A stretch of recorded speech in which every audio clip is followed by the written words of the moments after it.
Eu tinha 12 anos quando conheci meu melhor amigo, mas por razões de privacidade legais, vamos chamá-lo de Kyle. Esse ano era 2006 e meu pai foi transferido para uma nova cidade por causa do trabalho. No meu primeiro dia de escola, enquanto eu estava sentado na secretaria e minha mãe falava com o diretor, Kyle havia acabado de se meter numa briga e foi mandado para lá para ser punido. Ele ainda tinha sangue escorrendo do nariz, lembro-me disso. Começamos a conversar e, antes que eu percebesse, já tinha feito meu primeiro amigo. Nossas casas ficavam a cerca de 1 milha de distância, e eu andava de bicicleta até a casa dele o tempo todo. Do meu ponto de vista, a vida em casa dele era incrível. Ambos os pais de Kyle eram professores na universidade e tinham uma postura muito liberal sobre a criação dos filhos. Kyle e seu irmão eram, na maior parte do tempo, deixados para se criar sozinhos e aproveitavam essa liberdade. Minhas melhores lembranças da infância aconteceram na casa de Kyle. Eu teria passado todo o meu tempo lá, mas não tenho certeza se Kyle teria a mesma opinião. Por mais livre que ele parecesse, a vida dele se assemelhava mais a uma prisão em um aspecto importante. Não muito tempo depois de conhecê-lo, notei que Kyle aparecia na escola com olhos roxos e hematomas por todo o corpo. Eu assumi que eram causados por brigas frequentes ou algo assim, e sei que os professores pensavam o mesmo, pois diziam isso. No entanto, logo percebi que não era esse o caso. Quanto melhor eu o conhecia, talvez na segunda vez que estive na casa dele, testemunhei seu irmão empurrando e rindo. Essa foi apenas a primeira de muitas vezes que vi ele sendo maltratado pelo irmão mais velho. Estou ciente de que irmãos brigam às vezes, mas isso era diferente. Casey, o irmão mais velho de Kyle, frequentemente o atacava sem qualquer provocação. Era triste de ver, mas o pior era a reação dos pais dele.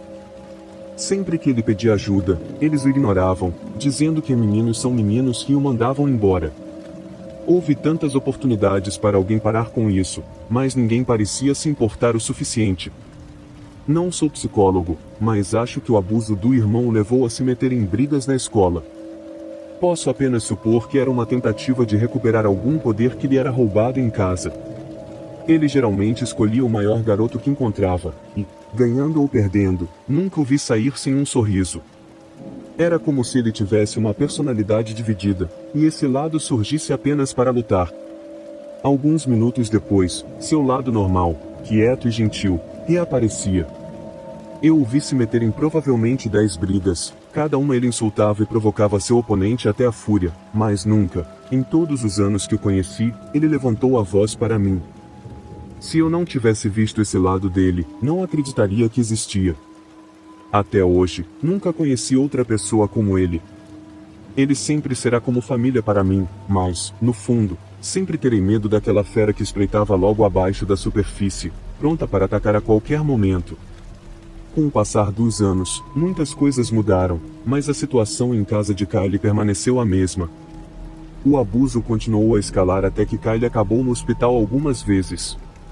E cada vez que isso acontecia, seu irmão dava uma trégua, mas como um cônjuge abusivo, algo o desencadeava novamente e ele perdia o controle. Por sorte, um raio de esperança apareceu no ano em que completamos 15 anos. Casey se formou no ano anterior e foi para a faculdade, e Kyle finalmente estava livre, e sua atitude começou a mostrar isso. As brigas quase pararam completamente e ele sorria muito mais. Suas notas até começaram a melhorar tanto que ele entrou no quadro de honra pela primeira vez na vida. Quando chegamos às férias de Natal, a vida não poderia estar melhor, e então, de repente, tudo desmoronou. No dia 27 de dezembro, recebi um telefonema de Kyle. Nunca vou esquecer esse dia. No dia anterior, Casey tinha voltado para casa depois de beber e caiu da escada. No momento, ele estava em coma, e os médicos não tinham certeza se ele acordaria, e se acordasse, provavelmente teria danos cerebrais severos para o resto da vida. Apesar do longo histórico de abuso, Kyle estava devastado com o evento. Contra todas as probabilidades, Casey sobreviveu, mas a previsão dos médicos estava correta. A queda causou danos neurológicos severos. Ele ficou confinado a uma cadeira de rodas incapaz de se comunicar, dependente de outros para tudo até hoje. E Kyle também mudou. Embora ele tenha conseguido seguir com a vida, uma nuvem parecia pairar sobre ele desde então. Eu o via cada vez menos até me formar e me mudar para a faculdade. Além de um telefonema ocasional, tivemos muito pouco contato nos anos seguintes. Eventualmente, me formei e me mudei novamente por causa do trabalho, e nessa época, Kyle e eu havíamos perdido contato completamente. Não tinha ideia de como encontrá-lo e só voltaria a vê-lo quando eu tinha 25 anos e estava começando minha própria família. Um ano, durante o Natal, minha esposa e eu levamos nossa filha recém-nascida para conhecer os avós pela primeira vez. Estávamos todos sentados à mesa, conversando, quando o telefone tocou. Minha mãe atendeu e disse ao interlocutor para esperar um momento. Kyle queria falar, e ela perguntou se eu queria atendê-lo. Claro que sim, peguei o telefone e fui para outro cômodo. Conversamos um pouco antes de ele me convidar para sair para tomar uns drinks. Concordei e nos encontramos em um bar no centro da cidade. Passamos uma hora lá antes de irmos para a casa dele, pegando uma caixa de cerveja no caminho, e era como nos velhos tempos, só nós dois na casa enorme. Seus pais haviam dado a casa antiga para ele quando se divorciaram, e Casey havia sido internado em uma casa de repouso há muito tempo. Aconteceu de estarmos sentados na mesma escada onde Casey caiu quando Kyle fez uma confissão terrível. Estávamos ambos bastante bêbados quando ele disse, mas o impacto não foi menos chocante. O assunto do acidente de Casey surgiu quando ele confessou. Vamos, cara, você não precisa jogar esse jogo. Você sabe que eu o empurrei. Foi como se todo o ar tivesse sido sugado do ambiente e eu engasguei com a cerveja que estava bebendo. Parei e esperei ele dizer que estava brincando, mas ele nunca disse. Eu não queria admitir, mas sabia que ele estava falando sério. Tentei rir, mas ele insistiu e chegou a explicar suas razões. Ele deixou claro que não havia sido premeditado, simplesmente aconteceu no calor do momento. E uma vez que Casey se afastou, ele pôde relaxar pela primeira vez na vida. Mas então Casey voltou para o Natal e toda aquela dor retornou. Ele fez o possível para evitá-lo enquanto estava lá, mas Casey o procurou e Kyle revidou pela primeira vez na vida. Eles estavam no topo da escada e Kyle tentou empurrá-lo. Infelizmente para Casey, ele estava bêbado, perdeu o equilíbrio e caiu. Como de costume, ninguém estava por perto para testemunhar. Kyle ficou com medo e guardou a verdade para si. Algumas pessoas podem ter suspeitado na época, mas nunca disseram nada, e eu, por não estava entre elas. Nunca suspeitei de Kyle por um segundo. Não sabia o que dizer depois disso, e a conversa acabou mudando para outros assuntos. No entanto, a confissão dele ficou rondando minha mente pelo resto da noite. Fui para casa por volta das 3 da manhã e dormi até tarde no dia seguinte. Durante boa parte da tarde, pensei que tinha sonhado tudo, mas então Kyle me enviou uma mensagem de texto que provou que eu não tinha. A mensagem dizia, não quis te colocar nessa posição. Sinto muito e entendo se você não quiser mais sair comigo. Tenho algo com que me preocupar? Levou o resto do dia para eu decidir o que fazer. Mesmo que eu não achasse que Kyle queria machucar seu irmão, a vida de um jovem foi arruinada para sempre naquela noite. Eu não desejaria esse tipo de inferno para ninguém e, pouco antes de ir para a cama naquela noite, escrevi uma mensagem de texto que seria nosso último ponto de contato para sempre. Ela dizia, você não tem nada a temer de mim, mas acho que seria melhor se não conversássemos mais. Você precisa buscar ajuda para seus problemas de raiva antes de matar alguém. Espero que você entenda. Ele sempre será meu irmão. Mantive minha palavra e não contei a ninguém sobre nossa conversa nos últimos 4 anos. Mas agora que fui informado sobre a morte de Kyle, acho que é hora de todos saberem a verdade. Não perguntei como ou porquê, isso não importa. Só queria ter tido a chance de me despedir uma última vez. Começarei dizendo que sou um homem de 37 anos que possui seu próprio negócio no sul dos Estados Unidos. Eu e minha noiva fomos apresentados por um amigo em comum na nossa igreja e estamos juntos há cerca de 2 anos. Recentemente, decidimos nos casar. Nosso relacionamento foi ótimo desde o início e estou ansioso para envelhecer ao seu lado, algo que seria impensável apenas 5 anos atrás. Após um casamento fracassado em meus primeiros 20 anos, nunca tive a intenção de me casar novamente, mas como diz o ditado, nunca diga nunca. Fui honesto com ela sobre quase tudo, inclusive sobre o meu problema com bebidas, que foi a principal razão para o fracasso do meu primeiro casamento. No entanto, há um incidente importante do meu passado que ainda não contei a ela. Estou com medo de que, quando contar, isso desfaça tudo o que construímos juntos. Estou buscando conselhos do seu público. Sou muito aberto sobre meu alcoolismo, que fez parte da minha vida, e não vejo motivo para escondê-lo. Trabalhei muito e continuo trabalhando diariamente para garantir que nunca mais volte ao meu comportamento anterior. Comecei a beber aos 15 anos, pegando escondido no armário de bebidas alcoólicas dos meus pais. A proibição me dava uma adrenalina indescritível. Meus pais estavam ocupados demais com suas próprias vidas para perceber o que estava acontecendo. Eventualmente, fiz amizade com um homem mais velho que comprava garrafas para mim, que eu mantinha no meu quarto. Foi nesse ponto que realmente me tornei alcoólatra. Aprendi rapidamente a me controlar, mas ainda assim era um bêbado, carregando uma garrafa de suco de laranja com vodka para onde quer que fosse. Levou muitos anos antes que os problemas começassem a aparecer. Aos 20 anos, tive meu primeiro acidente de carro. Meus pais descobriram sobre minha bebida, mas felizmente foi apenas um acidente de carro sozinho e ninguém ficou ferido. Recebi apenas probação e fui liberado. Uma pessoa sensata teria se considerado sortudo e parado de beber, ou pelo menos de dirigir bêbado. Eu não era essa pessoa. Menos de um ano depois, bati em um carro estacionado perto da minha casa. O juiz foi menos compreensivo dessa vez, estendendo minha aprovação para 10 anos e ordenando que eu instalasse um dispositivo de bafômetro no meu carro. Sendo o vagabundo bêbado que era, contornei isso dirigindo o carro da minha então esposa. Consegui passar mais de 3 anos antes do meu último e pior acidente. Este seria o acidente que mudaria tudo e é a razão pela qual estou escrevendo isso hoje. Eu tinha 24 anos e trabalhava para um amigo naquela noite.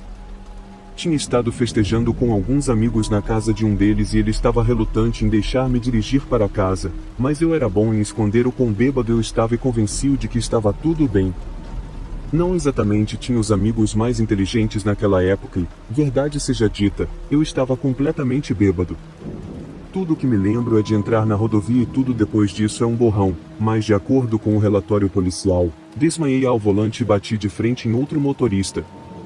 Não fui tão sortudo como antes, a outra motorista era uma mãe de 22 anos e seu filho de 19 meses estava no carro com ela.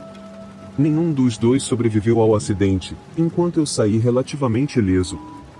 Claro, eu estava muito bêbado para saber o que estava acontecendo e só percebi na manhã seguinte, quando estava sóbrio, que agora era um assassino duplo. Se pudesse ter tirado minha própria vida naquele momento, teria feito. Na cela da prisão, prometi a Deus que nunca mais tomaria outra bebida, e mantive essa promessa até hoje. Quando o sistema judiciário me deu outra chance e o promotor me ofereceu 9 anos, eu aceitei. Sabia que era mais do que justo, se fosse a julgamento, poderia ter sido condenado a dobrar isso. Foram 6 anos, os melhores e piores anos da minha vida. Tive a sorte de ter acesso aos últimos programas de reabilitação que ainda existiam no sistema prisional. Passei cada momento disponível tentando me melhorar. No entanto, parar de beber de uma hora para outra estava longe de ser fácil. Houve momentos em que estive perto da morte e teria merecido. Levei algumas surras e minha esposa me divorciou, mas não desisti. Fiz tudo o que pude para ficar longe de problemas durante meu tempo na prisão e fui libertado antecipadamente após cumprir 6 anos. Os anos desde então têm sido uma luta constante, que abraço plenamente a cada dia que estou vivo. Por favor, desculpe esta digitação longa, mas há um ponto para tudo isso, eu prometo. Nos anos desde que saí da prisão, tenho frequentado regularmente reuniões do AA, sou padrinho de vários outros alcoólatras e também me tornei membro de uma igreja local, onde conheci minha noiva. E é aqui que está meu problema. Em algum momento, ao contar sobre minha vida para ela, acabei não mencionando a mulher e o bebê que matei. Já estava emocionalmente investido no relacionamento e tinha medo de que isso a assustasse. Agora que estamos planejando nos casar, estou inseguro sobre o que fazer. Será tarde demais para confessar e rezar para que ela não vá embora? Ou devo esperar que ela nunca descubra e manter a boca fechada? Minha consciência está me empurrando para ser honesto, mas tenho medo de que isso destrua tudo. Amo-a tanto, e esconder isso dela tem sido agonizante. Por isso, estou pedindo orientação de estranhos, pessoas sem qualquer conexão pessoal conosco. Por favor, o que devo fazer? Não há uma forma suave de dizer isso, mas estou convencido de que meu pai foi assassinado. Cheguei a essa conclusão após muitas horas de discussão e estudo, e é a única explicação que faz sentido. Tenho muito para contar, mas vou tentar ser breve. Meus pais eram namorados desde o ensino médio. Quando meu pai foi aceito na Penn State, minha mãe o seguiu, e eles se casaram após a graduação. Meu pai conseguiu um emprego na Flórida, e eu nasci um ano depois, minha irmã veio no ano seguinte. Minha infância foi boa, com muitas crianças para brincar e 2 pais que me amavam. A vida ia bem até minha mãe ser diagnosticada com câncer. Ela passou por quimioterapia e o câncer entrou em remissão, mas voltou alguns anos depois, e dessa vez ela não teve sorte. Ela faleceu pouco antes da minha formatura, aos 42 anos. Após o funeral, todos seguiram em frente como puderam. Minha irmã e eu fomos para a faculdade, deixando meu pai em casa com seus pensamentos. Ele estava tendo dificuldades até que um amigo sugeriu que ele se juntasse a um grupo de apoio ao luto. O grupo acabou sendo exatamente o que ele precisava. O que não esperávamos era que ele se apaixonasse lá. Laura, outra membro do grupo que havia perdido o marido em um acidente de carro, e meu pai encontraram conforto um no outro e começaram a namorar. Menos de um ano depois, meu pai ligou para me contar que ele e Laura estavam se casando. Apesar do choque, dei minha bênção, assim como minha irmã. O casamento foi lindo, e ver meu pai sorrir novamente fez muito para me animar. Parecia que todos tinham aceitado a morte da minha mãe e estavam focados no futuro. Minha irmã e eu encontramos nossos próprios parceiros de longo prazo e estávamos seguindo em frente, prestes a começar nossas próprias famílias. Cerca de 4 anos se passaram desde então. Eu me casei, e minha irmã teve seu primeiro filho com um namorado. A vida estava melhorando para todos, exceto para o pai. Sem que soubéssemos, algo estava acontecendo. Pouco depois do casamento, meu pai e Laura compraram uma casa grande à beira do lago, um lugar incrível, mas muito caro. Meu pai teve que aumentar suas horas de trabalho para pagar por isso, e Laura começou a pedir ajuda ao vizinho, um solteiro milionário de 35 anos com muito tempo livre. Meu pai sabia da situação e ficava feliz que Laura tivesse a ajuda que precisava. Um dia, ele voltou para casa mais cedo e encontrou Laura abraçada com o vizinho no pátio. O covarde do vizinho fugiu, deixando Laura sozinha para responder às perguntas de meu pai. Foi então que a verdade veio à tona.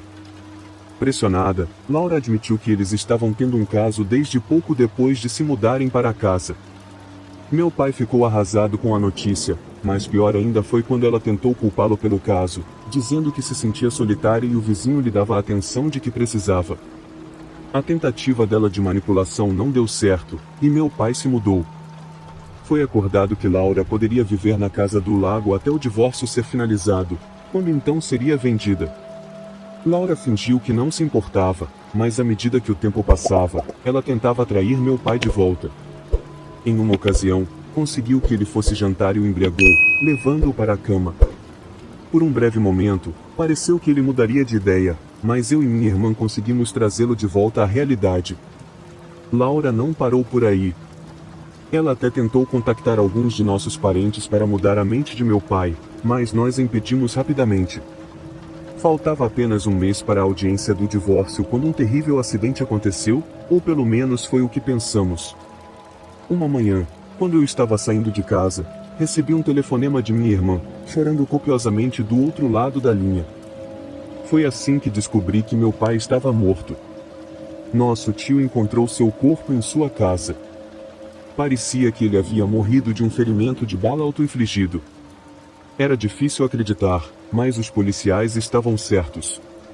Eu lembrei de uma conversa que tivemos algumas semanas antes. Olhando para trás, seu comportamento estava muito abatido. Ele falou sobre o quanto se sentia um fracasso e como queria que tudo acabasse. Na época, eu assumi que ele se referia ao desejo de que o divórcio terminasse, mas diante de seus atos, fiquei pensando novamente. Eu contei à polícia sobre essa conversa, e acho que foram minhas palavras que os motivaram a concluir que ele tinha tirado a própria vida. A maneira como aconteceu fez pouca diferença no final do dia. Meu pai estava morto e eu não tive a chance de me despedir. Eu estava sendo devorado pela dor. Perder meus dois pais tão próximos um do outro era avassalador. Foi só quando Laura começou a agir de maneira estranha que comecei a questionar o registro oficial. Ele estava morto há mais de um mês antes de Laura me ligar considerando sua morte. As formalidades do divórcio haviam cessado, ela ainda morava na casa do lago e agora era considerada legalmente a viúva do meu pai. Para ser honesto, eu tinha esquecido completamente dela. Ela não tinha ido ao funeral nem contatado ninguém da família. Parecia que ela não existia. Quando a questionei sobre sua ausência, ela disse que assumiu que ninguém da família queria que ela estivesse lá, e embora isso fosse verdade, eu não conseguia imaginar qualquer esposa que não aparecesse pelo menos brevemente para se despedir do marido. A partir daí, fui forçado a suportar um discurso de 20 minutos sobre como ela não teve escolha senão sofrer a perda sozinha. Perguntei sobre o vizinho, mas ela fingiu não me ouvir, e eu já estava cansado de ouvir, então apenas me despedi. Agora, não tinha mais desculpa para falar com ela e tentei tirá-la da minha mente. Infelizmente, algo que ela disse ficou comigo, e eu realmente não consigo superar isso. Durante nossa ligação, Laura insistiu que papai falava frequentemente sobre tirar a própria vida. Eu fui criado pelo homem e nunca ouvi ele mencionar esse assunto uma vez sequer. Conversamos sobre a morte, é claro, especialmente quando mamãe morreu, mas sempre tive a impressão de que ele não via isso com bons olhos. Eu só aceitei o veredicto da polícia por causa dessa conversa final, embora ele nunca tenha realmente dito a palavra, isso fez sentido para mim na época. No entanto, essa repetição do suposto fato me irritou, embora ninguém jamais tenha questionado a causa da morte. Por que ela estava insistindo tanto nisso? Se ela estava tentando evitar qualquer suspeita, estava fazendo um trabalho terrível. Isso foi o suficiente para acender uma faísca na minha cabeça. A partir desse ponto, fiz minha missão eliminar qualquer dúvida que tivesse ou provar que Laura o havia assassinado. O próximo ano me levaria pelo caminho da vida sombria de Laura, e agora tenho tudo o que preciso para reabrir esta investigação, se não para provar sua culpa diretamente. E isso é apenas parte do que eu descobri até agora. Vamos começar com os primeiros dias de Laura. Ela cresceu sem um pai e foi criada por uma mãe alcoólatra. Sua mãe fez o possível para conseguir um marido rico para cuidar delas, mas isso nunca deu certo. Logo após terminar o ensino médio, Laura começou a trabalhar como dançarina em um clube para adultos. Assim como muitas antes dela, ela pegou o emprego para pagar seus estudos na faculdade. No entanto, o estilo de vida rápido de álcool e drogas teve seu preço, e ela fracassou. Agora, não tinha escolha a não ser seguir em frente com sua nova vida. Segundo relatos, ela seguiu os passos da mãe e namorou muitos homens ricos, mas com resultados semelhantes. Isso foi até ela conhecer o homem que se tornou seu primeiro marido. Ele apareceu e a salvou de sua vida de devassidão. Tudo estava bem no paraíso por um tempo, mas quando seu marido perdeu a vida em um acidente de carro, ela ficou viúva e solitária. Houve alguns que questionaram o momento, no entanto, seus amigos sabiam que ele estava falando em divórcio e ela estava ciente disso. O momento de sua morte deixou muitos suspeitos, e apesar das preocupações de alguns, a polícia não teve motivo para questionar a causa da morte. Foi considerado um acidente, e Laura partiu para outro homem quase imediatamente. Depois de gastar todo o dinheiro do marido em encontros de uma noite e festas, ela partiu em busca de um novo sugar daddy, e foi assim que ela conheceu meu pai. Ele estava ganhando bem na época, mas obviamente tinha potencial para ganhar mais. Ele estava solitário, e ela sabia disso. Pouco depois de se conhecerem, meu pai a trouxe para morar com ele e começou a comprar todos os tipos de presentes caros para ela. Ele já estava começando a fazer trabalho extra quando ouvi falar do casamento. Ele disse que estava fazendo isso para pagar pelo casamento, mas quando eles foram comprar a casa no lago, ficou claro o que estava acontecendo. Compreensivelmente, eu estava preocupado que ele pudesse estar se esticando demais, mas foi tão bom vê-lo feliz que eu simplesmente não pude realmente contestar isso. Minhas suspeitas foram confirmadas quando descobri que Laura havia mudado o vizinho apenas alguns meses antes da morte de papai. Isso não fazia sentido, considerando o acordo que ela e papai haviam feito. Se ela soubesse que a casa seria colocada à venda em apenas alguns meses, por que ela mudaria seu amante? Não faria mais sentido se mudar com ele? Sua casa está longe de ser um lixo, ela tinha que saber que a venda nunca ia acontecer e com papai morto, ela receberia tudo do seu patrimônio, incluindo a casa, e manteria seu amante. O problema seria provar tudo isso, no entanto, e é isso que estou trabalhando no momento. Eu tenho um detetive particular seguindo e confirmando todas essas pistas, e ele chega à mesma conclusão que eu. Minha irmã e eu vamos à polícia e exigimos que reabram o caso. Eu entendo que o que apresentei aqui é principalmente circunstancial, mas posso garantir que há muito mais informações e muitas delas são muito condenatórias. Eu escolhi não incluí-las aqui por uma questão de brevidade e para garantir que Laura continue a se perguntar. Se ela por acaso estiver ouvindo, prometo que não teria ido tão longe se não estivesse confiante em minhas suspeitas. Os detetives me informaram que esta investigação está se encerrando e as coisas não parecem boas para Laura. Eu admito que tenho sentimentos mistos sobre toda essa situação, mas meu pai merece justiça. Assim que eu levar o arquivo para a polícia e eles me informarem da decisão, vou postar e tentar dar a vocês uma atualização. Rezem para que a lei veja a verdade e esta bruxa assassina receba o castigo que merece.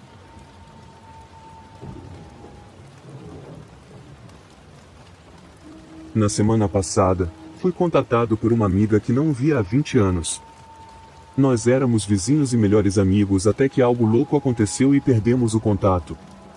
Agora, vou tentar recontar o incidente que nos separou, então, por favor, seja paciente. Eu tinha apenas 10 anos na época e qualquer pessoa mais velha que pudesse saber mais já não está mais por aqui para eu perguntar. Eu cresci em uma área muito pobre em uma pequena cidade no Missouri. A casa que alugávamos era apenas um pouco melhor do que uma cabana, toda a área era pouco acima do nível de um parque de trailers, se você me entende.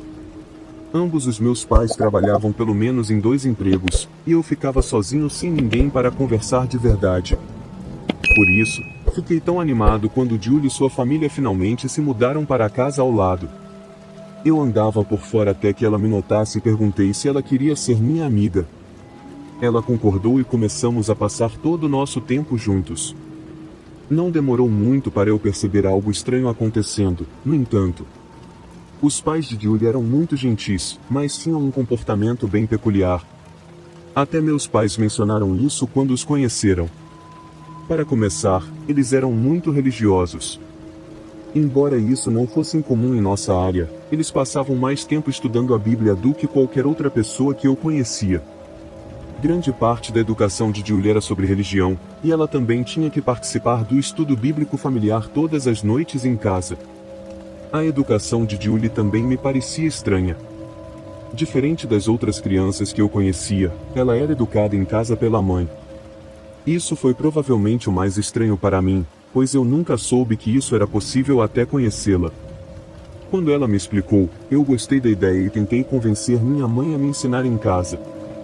Ela explicou que não podíamos nos dar ao luxo de ela ficar em casa, mas eu era jovem e não entendia, e fiquei com inveja por um longo tempo. Mas depois que a verdade foi descoberta e Julie foi embora, isso não parecia mais tão legal. Eu estava a apenas algumas semanas do meu aniversário de 11 anos quando Julie foi levada embora, numa manhã de sexta-feira. Acho que acordei para ir à escola e notei algumas luzes azuis e vermelhas piscando pelas minhas cortinas. Olhei para fora e vi um monte de carros de polícia na casa de Julie. Quando perguntei aos meus pais o que estava acontecendo, eles apenas me disseram para não me preocupar com isso. Após o café da manhã, fui deixado na escola como de costume, mas não conseguia me concentrar. Tudo o que conseguia pensar era em Julie, sem nenhuma informação. Minha mente jovem começou a imaginar várias possibilidades, muitas delas terríveis.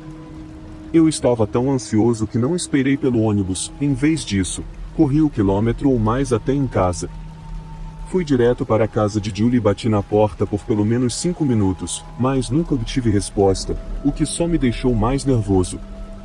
Quando minha mãe chegou em casa, eu estava vomitando e chorando. Demorou quase meia hora para ela me acalmar. Embora eu não entendesse tudo o que ela me disse, eu sabia que nunca mais veria minha amiga novamente. Quando eu estava calmo o suficiente para ouvir, minha mãe me sentou e me contou o que havia acontecido.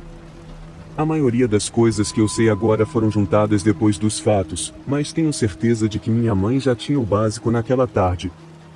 Ela havia voltado para casa depois de me deixar na escola e encontrou um policial. Perguntou o que estava acontecendo, e ele pediu que ela esperasse. Um momento depois, um agente do FBI se aproximou e perguntou se ela poderia responder a algumas perguntas sobre a família. Ela concordou e foram para nossa casa fazer a entrevista. Depois de algumas perguntas básicas, o agente contou a história. Julie havia sido sequestrada de uma loja Walmart em Oklahoma quando tinha apenas 4 anos. Ele e a agência estavam procurando por ela desde que isso aconteceu, mas os sequestradores sempre estavam um passo à frente. Ele não disse como finalmente os localizaram, mas presumi que eles cometeram um erro e isso foi tudo o que precisaram para encontrar o casal. E, quando a escola acabou, Julie já havia ido embora. Mais da história nos foi contada ao longo dos anos. Meu pai encontrou um artigo de jornal da cidade natal de Julie que incluía muitos detalhes dos quais não estávamos cientes. O artigo começava contando como Julie havia sido sequestrada da loja quando sua mãe não estava prestando atenção. Depois, discutia a busca e a investigação de 6 anos para encontrá-la. Possivelmente, a parte mais interessante do artigo cobria os motivos por trás do sequestro. O homem do casal contou como eles haviam perdido uma filha da idade de Julie em um atropelamento no ano anterior. Sua esposa ficou tão inconsolável que ele temia que ela tirasse a própria vida. Em uma tentativa muito equivocada de evitar isso, ele notou uma garotinha sozinha no corredor de brinquedos de um Walmart e a levou. Desde então, ele e sua esposa criaram Julie como se fosse sua própria filha, fazendo o melhor para garantir que ela se sentisse amada e sempre desejada. Ambos admitiram que sabiam que era errado, mas alegaram que a dor os levou a tomar uma decisão ruim. Como disse no início, já se passaram 20 anos desde que Julie voltou para sua família. Nunca esperei vê-la ou ouvir falar dela novamente. Por isso, fiquei tão surpreso e feliz quando recebi sua mensagem. Estamos tentando encontrar um espaço em nossas agendas para nos encontrarmos e colocarmos a conversa em dia. Eu não me sentia tão ansioso por algo assim desde que meu filho nasceu. Se ela estiver interessada em compartilhar sua vida nos anos intermediários, com certeza compartilharei com vocês, e não consigo imaginar que seja uma história entediante de contar. Gostaria de encerrar isso com uma mensagem muito apropriada para todos os pais por aí. Na verdade, é mais um lembrete, eu acho, sempre mantenham seus filhos à vista. Eu sei que os pequenos são bons em desaparecer num piscar de olhos, mas o mal muitas vezes espreita em cada esquina. Só leva uma pequena distração para que seu mundo mude para sempre.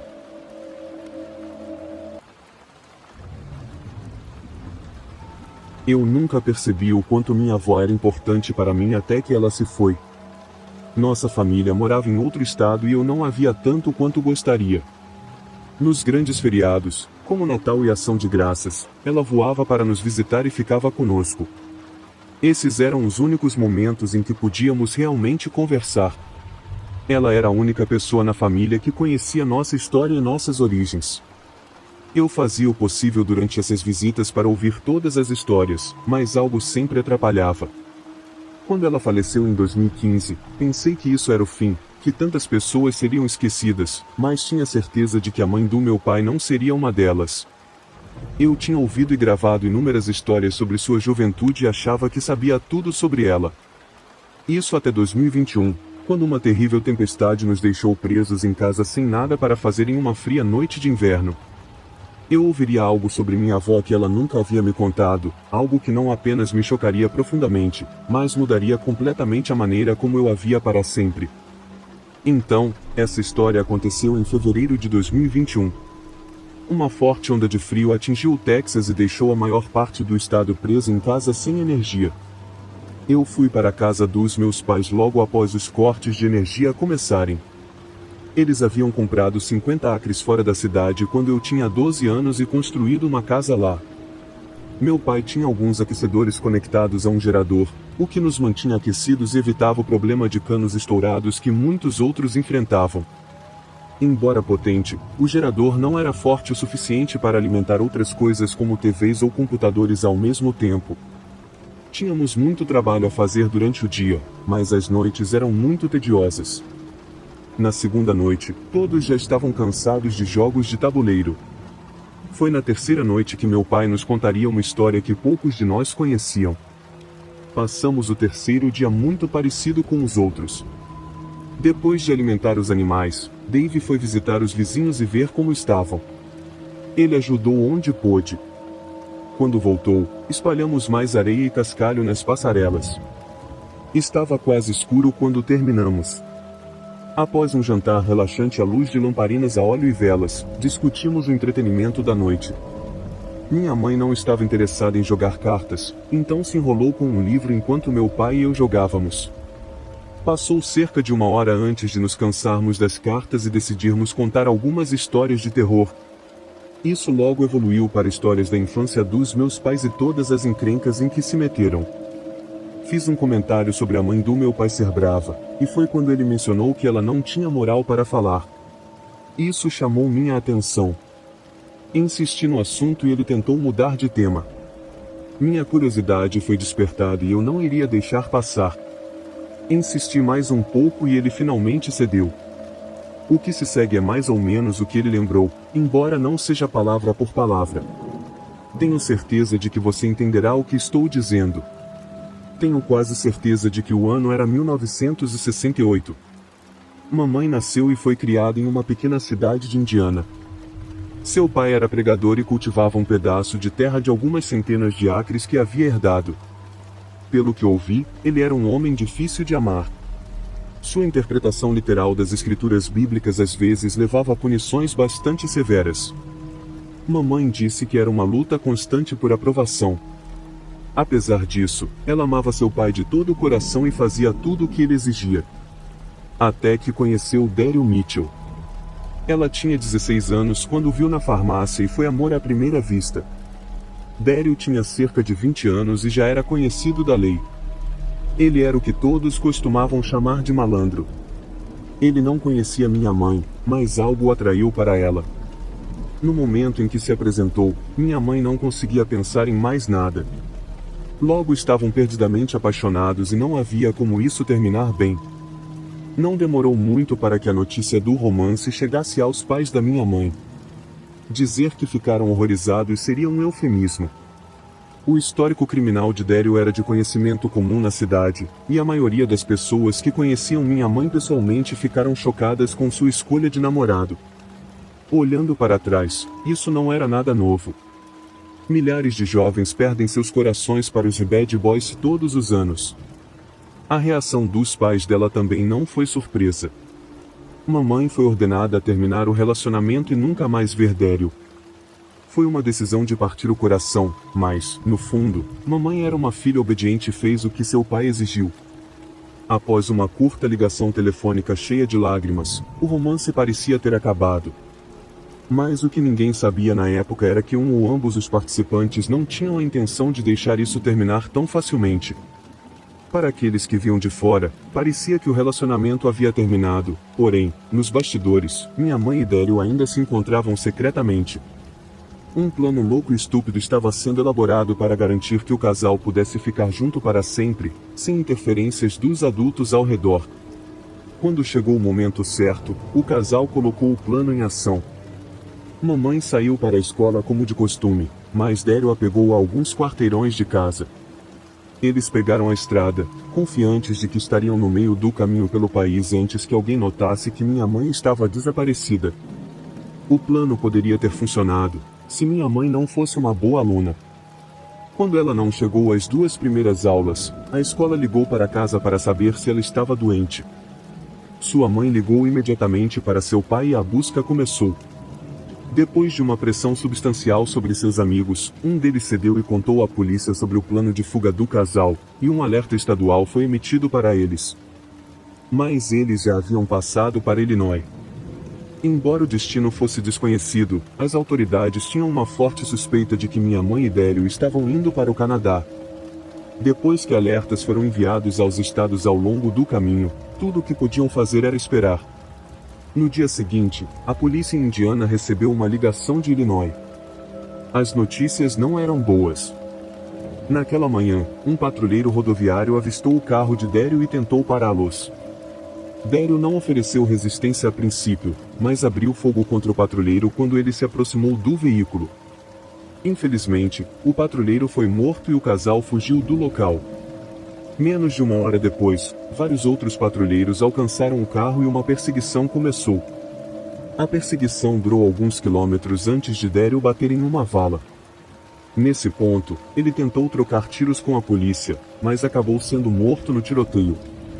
Minha mãe sofreu apenas alguns arranhões do acidente e teve um ferimento superficial na testa, mas não estava ferida de outra forma. Depois de um rápido exame no hospital, ela foi presa e levada sob custódia. O que deveria ser uma fuga romântica havia se tornado seu pior pesadelo. O homem que ela amava estava morto e ela enfrentava a pena de morte por matar um policial. Felizmente para ela, a sociedade ainda via as mulheres como impotentes contra esses homens, e ela fez a coisa certa e jurou que havia sido levada contra sua vontade. Um pequeno grupo sabia a verdade, mas ficaram em silêncio, e no fim, minha mãe foi liberada com um curto período de liberdade condicional e permitida a voltar para casa. Como é comum em cidades pequenas, as línguas estavam constantemente fofocando sobre ela, mas ela aguentou o suficiente para terminar o ensino médio.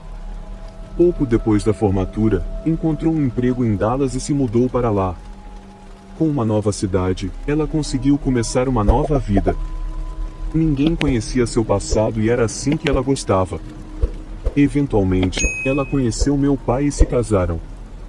Não faço ideia de quando ele descobriu sobre sua pequena aventura, mas sei que ele estava ciente. Ele não parecia se importar, mas desconfio que meu pai também tinha um passado próprio. Só descobri isso quando já estava na casa dos 20. No começo foi um choque, mas isso passou rapidamente. Não me lembro de nenhum de nós ter discutido isso novamente. É uma história estranha quando se conhece minha mãe, mas todos temos um passado e foi onde deixamos isso. Fiquei pasmo ao saber que minha avó, que nunca havia dito uma palavra grosseira na minha presença, havia participado de um assassinato.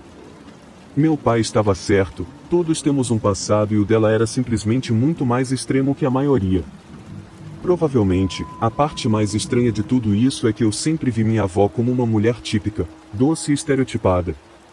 Não é uma coisa ruim ser assim, para ser honesto, é apenas meio monótono. Mas agora que sei sobre Daryl, minha percepção mudou completamente. Vejo o amor deles como tanto aterrorizante quanto romântico. Duvido que ela tenha imaginado que as coisas acabariam do jeito que acabaram.